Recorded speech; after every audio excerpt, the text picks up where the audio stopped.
You want me to unmute it? Everybody there? Sheldon, I saw your comment. That was about the nicest part of our afternoon. So, we scheduled the game to knock some rust off, and I'm glad we scheduled it. We had a lot of stuff that we need to get better at and improve in. Give Nichols credit. I thought they played extremely hard. For them to get 17 offensive rebounds, tremendous credit to them and how hard they played. They out-rebounded us. They turned us over quite a bit, but I thought it was good for us to just get back out there and get going. But there's certainly plenty of room for improvement between now and Tuesday. If we do the same thing Tuesday we did tonight, it'll be tough. But I thought our two freshman point guards played pretty well. I thought Cook and Gaines were solid. Nothing spectacular, but I thought they were solid. But it's obvious that we missed kind of Javonte's steady hand out there, and you have I've always had a great appreciation for him, but you have a greater appreciation when he's not out there. But I thought Cook and Gaines did a nice job, and they can continue to do a really, really good job for us when called upon. Well, what were the things you were most disappointed in? You said that you have to work on the improvements you have to make before Tuesday night. Well, I thought our simply guarding the ball one-on-one. We just got our ass whipped on the ball time after time after time. I think they were 13 of 16 from 2 in the first half. And when we weren't getting beat on the ball, they were offensive rebounding everything. And so just very, very poor one-on-one defense. We weren't the low man. We weren't doing what we need to do defensively. Very, very, I'd call our effort lackadaisical on the defensive end. Coach, like you said, just knocking some of that rust off. What are some of the things that you saw that really were some of the issues? It seemed like that Nichols continued to kind of stay in the game. Maybe it was some of the issues that you had defensively. What do you think it was that kept them in the game? Well, our transition defense in the first half kept them in the game. They just blew the ball up the court. Against us. Second half, we couldn't guard the ball in the half court. They were able to get us in rotation and get us spinning around. They did shoot 22% from 3. They shot 35 threes. I think they were 8 for 35 from 3, which is that's what we want, them shooting 22% from 3 like that. But we just gave up way too many easy shots in the paint, way too many easy shots at the rim, and when they missed them, we didn't rebound enough of them. They had 4 team offensive rebounds, which are basically rebounds we had in our hands that we fumbled out of bounds. There was 2 or 3 of them we just fumbled out of bounds. We got to get all that stuff cleaned up. Yeah, well, when you hadn't played a game a while like today, and practice is certainly different. Can you talk about the difference between game speed and practice speed, and maybe? Yeah, I think. Yeah, go ahead. I think it's not even that. That's a great question, Ron. That's part of it, but we ain't hardly been able to practice. We're coming off of like a practice and a half. We practiced Christmas Eve, and we practiced a little bit on Christmas Day for about an hour. Then we did more walkthrough and all that sort of stuff. And so we hadn't even. We were in great rhythm before we kind of got hit with a lot. With some of us getting COVID and us having to pause and all that. Our practices were great. Our team was great. We were getting ready to take off. Like we were really, really moving in a good direction, and we just it's kind of knocked us off a little bit. And certainly, we've got to be able to practice as a team and practice better. But no excuses. Nichols has been going through the same thing. It didn't seem to bother them much. So. There's no excuses, and that's just, that's what we signed up for. That's the way the season's going to go. That's the way it's going to be, and so we've just got to make the best of it, and certainly,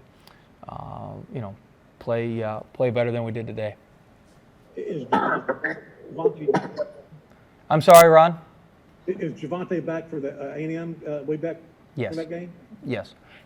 Yeah. Back? Yes, Javonte will be back for A&M. Coach, two things. One, was it just like being back actually on the sideline to be able to coach, the differences for you there? And then also Cam Thomas, another big day, able to really tear it up for you guys as well. I mean, what did you think about his performance? I thought he played great on the offensive end. He did what he does. I mean, we needed every point. I think he was 7 of 7 from the free throw line. Had some good looks from 3. I think he buried a couple of them. Did a great job attacking from 2 and that sort of thing. So I thought he was very, very good. I thought Trendon did a great job. 6 assists, 3 turnovers. He was able to take some of the game pressure off those guards.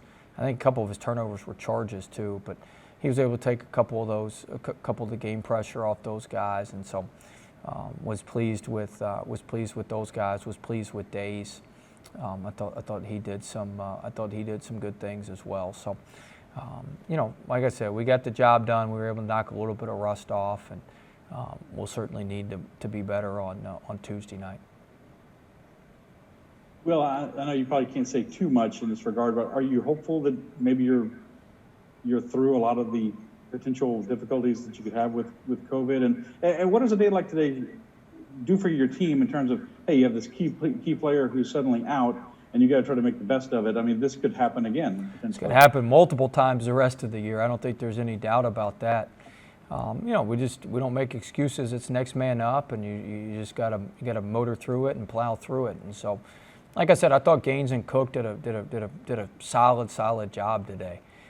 Nichols pressured the ball, hounded them up and down the court. They did a nice job on some things. But I thought overall those two did a good job. And I do hope we're I hope we're kind of rounding the corner here, Scott, and able to get back in rhythm and get and really take off here over the next couple of weeks. But we'll see what the virus says and what the virus does. Hey, Coach, just a few quick ones for you. I mean, it looked like Trendon kind of tweaked his ankle a little bit there in the first half. He was obviously able to play through it. I mean, do you guys expect him to be all right moving forward? Yeah, I was just in the training room. I was in the training room with him before I jumped over here. It's the same ankle he hurt a couple of weeks ago, but it's not. He should be fine for Tuesday. And then just another quick one was just, I mean, do you guys have any intentions in trying to, reschedule some of these games you guys have had to miss? Is that still in the plans or in the works or anything like that? Well, there's some opportunities depending on, what happens in SEC play where we could schedule some, instead of some SEC games. If any of our SEC games got canceled for the other team and there wasn't another SEC opponent for us to play. So we have 2 dates, we have 2 games we could technically play around with, but that's a possibility, and so we'll kind of do that as we see fit. But I think the SEC is going to, this is basketball. You can prepare for somebody on a day or 2 notice. It's not like football where you need a week's notice. I mean, you could tell us we got to change opponents on Thursday and we could play them on Saturday.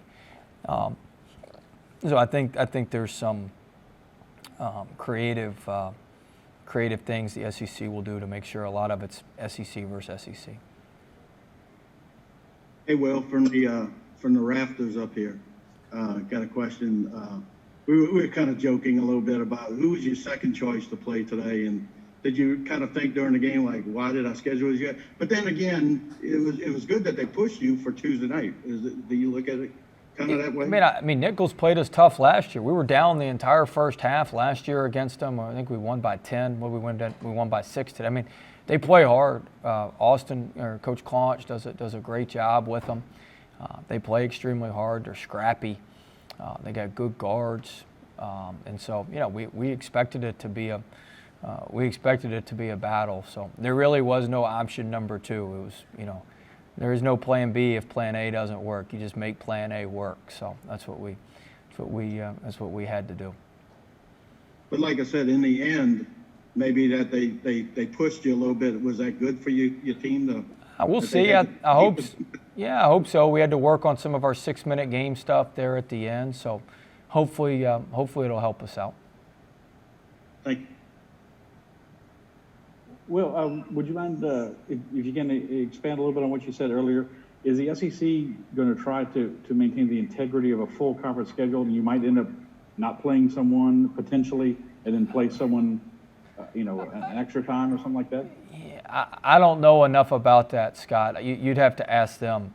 But I know there's going to be a lot of flexibility in what they do and how they do it. I don't know a lot about it.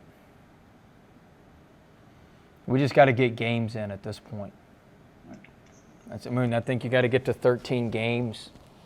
We're at what, 6 now? We've played 6, so we've got to try to play 7 more games somehow, some way. Hey, Coach, excuse me if I missed this, but Javonte, was it an injury or why was he not playing today? And is he all right? He's fine. I'd like to give you all some good quote. I guess the best way to put it would be he was unavailable due to protocols. That'd be the nicest way to put it. He was unavailable due to protocols.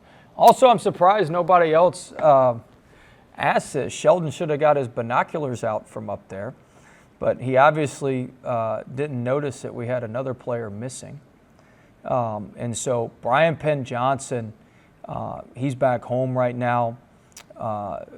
This is the furthest east he's ever been. He's a California kid, a West Coast kid. And so he was a little bit homesick and has some family issues that we're supporting him through. And so we gave him some time to go back home, spend time with his family, support his family. There you go, Sheldon, you got the binoculars. So he won't be with us for the foreseeable future as he kind of works through those issues back home. In my pregame story, I noted you only had 13 players being worked out by Greg Golden. I didn't know who the guy was, though.